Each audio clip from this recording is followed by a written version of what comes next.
कवने प्रभु पूछौ तो ही कहु बुझाए कृपा निधि मोहि। भारद्वाज जी मुनि याज्ञवल्क्य जी से कहते हैं कि हे मुनिराज, प्रभु श्री राम जी कौन हैं, उनकी महिमा का मुझे वर्णन कीजिए, क्योंकि शिवजी महाराज दया करके काशी में मरने वाले जीव को राम का ही उपदेश करते हैं, इसी में उनको परम पद मिलता है। हे प्रभु, मैं आपसे पूछता हूँ कि वे राम कौन हैं? हे कृपा निधान, मुझे समझा कर कहिए। हे के राम अभिदेश कुमारा, तिन कर चरित विदिते संसारा। एक राम तो अवधेश दशरथ जी के पुत्र हैं, जिनका चरित्र सारा संसार जानता है। नारी विरह दुख लहु अपारा, भयउ रोष रन रावण मारा। उन्होंने स्त्री के विरह में अपार दुख उठाया और क्रोध आने पर युद्ध में रावण को मार डाला। क्या ये वही श्री राम जी हैं? हे प्रभु, मेरे मन का भ्रम दूर कीजिए और मुझे बताइए, ये वही राम हैं कि कोई दूसरे हैं जिनको शिव जी जपते हैं? आप सत्य के धाम हैं, सब कुछ जानते हैं, ज्ञान विचार कर कहिए। भारद्वाज जी याज्ञवल्क्य जी से कहते हैं, जैसे मिटे मोर भ्रम भारी, कहौ सो कथा नाथ विस्तारी, कहौ सो कथा नाथ विस्तारी। हे नाथ, जिस प्रकार से मेरे मन का भ्रम दूर हो, मुझे कथा को विस्तार कर कहिए और मुझ पर कृपा कीजिए। जाग बल के बोले मुस्काई, तुम ही विदित रघुपति प्रभुताई। याज्ञवल्क्य जी मुस्कुरा कर बोले, रघुनाथ जी की प्रभुता को तुम जानते हो। राम भगते तुम मन क्रम बानी, चतुराई तुम्हारी मैं जानी। याज्ञवल्क्य जी भारद्वाज जी से कहते हैं, हे नाथ, जिस प्रकार कहते हैं कि मैं तुम्हारी चतुराई को समझ गया हूँ, क्योंकि तुम प्रभु श्री राम जी के चरणों को, चरित्रों को सुनना चाहते हो, पर प्रश्न ऐसे कर रहे हो जैसे कोई छोटा बच्चा अपनी माँ से करता है। जाहु सुनौ राम गुण गुणा, कीनौ प्रश्न मनहु अति मूढ़ा। तुम प्रभु श्री राम जी के रहस्य गुणों को सुनना चाहते हो, इसी से तुमने ऐसा प्रश्न किया है जैसे मानो कोई महामूढ़ हो, अज्ञानी हूँ।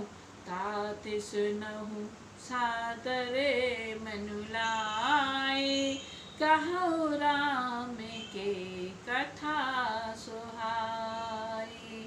हे तात, तुम आदर पूर्वक मन लगा कर सुनो, मैं प्रभु श्री राम जी की सुंदर कथा कहता हूँ।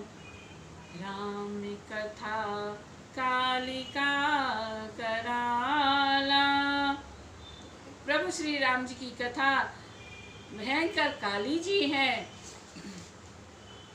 राम कथा शशि किरण समाना, संत चकोर करहि जेहि पाना।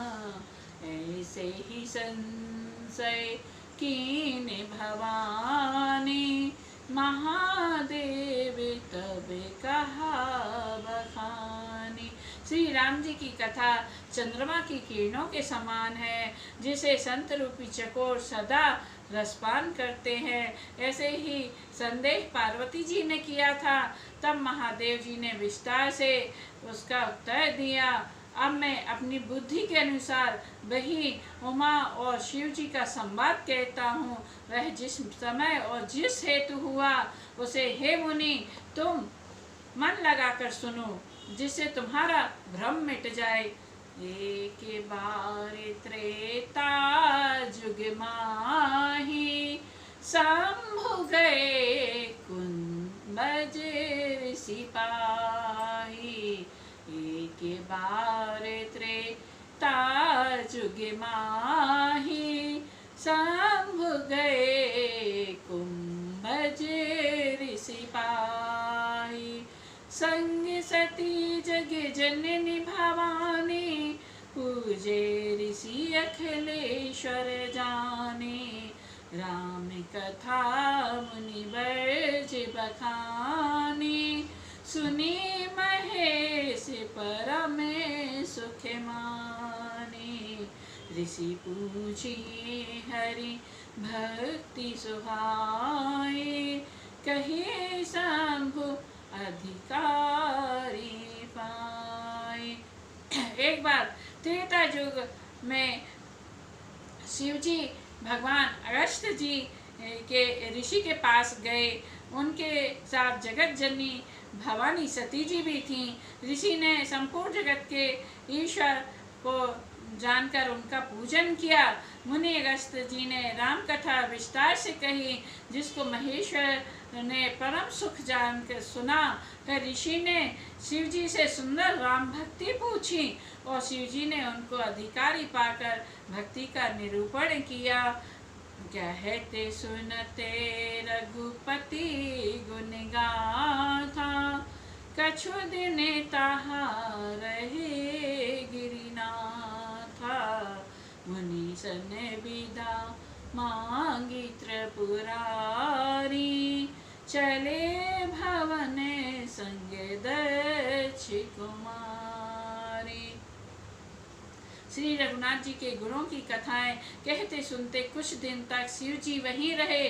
फिर मुनि से विदा मांगकर शिव जी दक्ष कुमारी सती के साथ घर कैलाश को चले। तेहि अवसर भंजने मही भारा, हरि रघुवंश लीने अवतारा। पिता वचन तजी राजू दासी, दंडक बन विचरते अविनाशी। उन्हीं दिनों पृथ्वी का भार उतारने के लिए प्रभु श्री राम जी ने अपने अंशों सहित अवतार लिया और पिता की आज्ञा का पालन करने के लिए वह वन में गए और है वन में विचरते हुए तभी भोलेनाथ ने उनको देखा और उनका शरीर पुलकित हो गया और मन में विचार करने लगे। हृदय विचारत जाते हर, कही विधि दर्शन होय। शिव जी हृदय में विचार करते हुए जा रहे हैं और मन में सोचते जा रहे हैं कि प्रभु ने गुप्त रूप से अवतार लिया है, मैं उनकी किस प्रकार से दर्शन करूं। मैं यदि जाता हूं तो सब लोग जान जाएंगे।